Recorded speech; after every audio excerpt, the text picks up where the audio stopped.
sur le plateau TV du Grand Palais pour l'usine extraordinaire, en compagnie d'Alexandre Lacour. Bonjour Alexandre, vous êtes l'exécutif directeur de Someflu. Bonjour, oui. Est-ce que vous pouvez nous raconter qu'est-ce que c'est que Someflu déjà? Someflu est une société familiale, une PME industrielle familiale française qui a été créée en 1962, qui rentre dans sa 3e génération.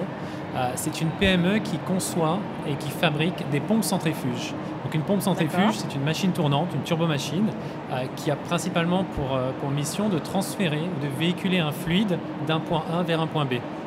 Donc c'est clairement des fluides qui sont aujourd'hui utilisés dans de très nombreux secteurs industriels. Et la particularité de l'entreprise, c'est que ces machines sont fabriquées en matériaux plastiques. Donc on utilise le plastique pour transférer des fluides corrosifs dans de nombreux secteurs industriels. Depuis 1962, vous avez dû vous adapter, je suppose, à différents modèles économiques. Il vous a fallu évoluer. Comment ça s'est passé, cette évolution? Oui, l'entreprise, c'est vrai qu'elle est née avec beaucoup d'ADN autour de l'innovation. C'était beaucoup d'innovation de produits. Elle a grandi en fabriquant des moutons à 5 pattes, les fameux moutons à 5 pattes dans l'industrie française. Et au fil de l'eau, de plus en plus, on est tombé dans une industrie qui s'est un petit peu standardisée. Et l'entreprise, elle, a dû repenser son modèle économique, repenser sa stratégie, de manière à continuer à garder en France une création de valeur ajoutée suffisamment importante pour que les produits soient exportés. Et donc du coup, on a commencé à travailler sur des machines spéciales, des machines un peu plus complexes, un peu plus techniques, de manière à répondre à des besoins bien particuliers de nos clients. Et c'est ce qui nous a amené dans le digital, à penser demain un modèle économique peut-être différent. Ça fait une sacrée différent. transition. Oui, un sacré saut à opérer quand même. Oui, parce que du coup, on a eu à revoir notamment toutes les phases de conception, d'industrialisation des machines. Donc là, on est vraiment sur le produit même. Mais il est vrai que de plus en plus, on tend vers un modèle économique à l'usage, où là, du coup, le produit en lui-même transfère un fluide. Par contre, sa fonction a plus d'importance que le produit en lui-même. Ce qui veut dire que quand on a à transférer le fluide, ce qui coûte le plus cher à nos clients, c'est tout simplement le coût énergétique, les temps d'arrêt, les casses, l'immobilisation de stock. Donc on travaille sur un modèle économique qui demain nous permettra de dire potentiellement on aura un usage de la machine qui, elle, opère un transfert de fluide.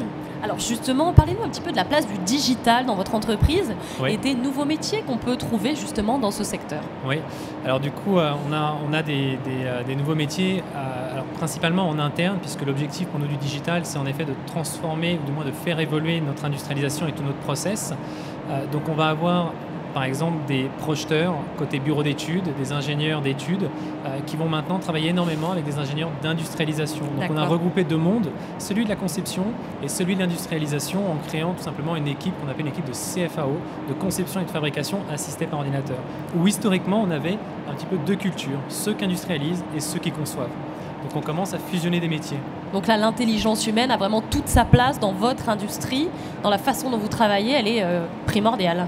Complètement. Et le parallèle que l'on donne beaucoup par rapport notamment à toutes ces technologies du numérique, on oublie souvent qu'un technicien d'usinage au pied d'une commande numérique, aujourd'hui, c'est aussi quelqu'un qui programme, c'est quelqu'un qui pilote une commande numérique.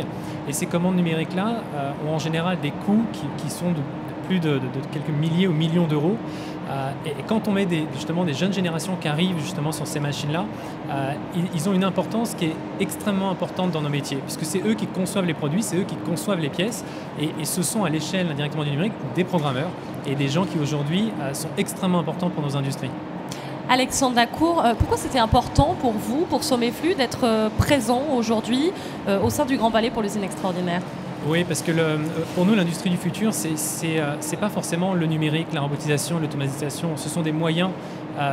Derrière tout ça, il y a quand même indirectement un projet avec un certain engagement, un fort engagement sociétal, puisqu'en fait, l'usine en elle-même peut être repensée par rapport au contexte dans lequel elle est. On parle aujourd'hui d'éco-conception quand on conçoit le produit. On parle de matériaux où on va travailler beaucoup sur du coup de l'économie circulaire. Bien sûr. Le plastique demain, il faudrait potentiellement qu'il soit peut-être biosourcé plutôt qu'il vienne du pétrole. Donc il y a, on va dire, un ensemble de possibilités qui amènent dans ce concept d'usine du futur plein de moyens. Et ce que l'on voit en termes de vision, du moins l'image qu'on aurait de l'usine de demain, c'est qu'elle soit capable de répondre à tous ces enjeux-là. Voilà, ce sont des belles pistes de réflexion pour les 4 jours qu'il nous reste à passer ici au Grand Palais à discuter de cette usine du futur. Merci beaucoup Alexandre Lacour, on vous souhaite bon courage et puis on se recroisera très volontiers dans les allées du Grand Palais. Merci beaucoup. Bonne journée. Bonne journée à vous.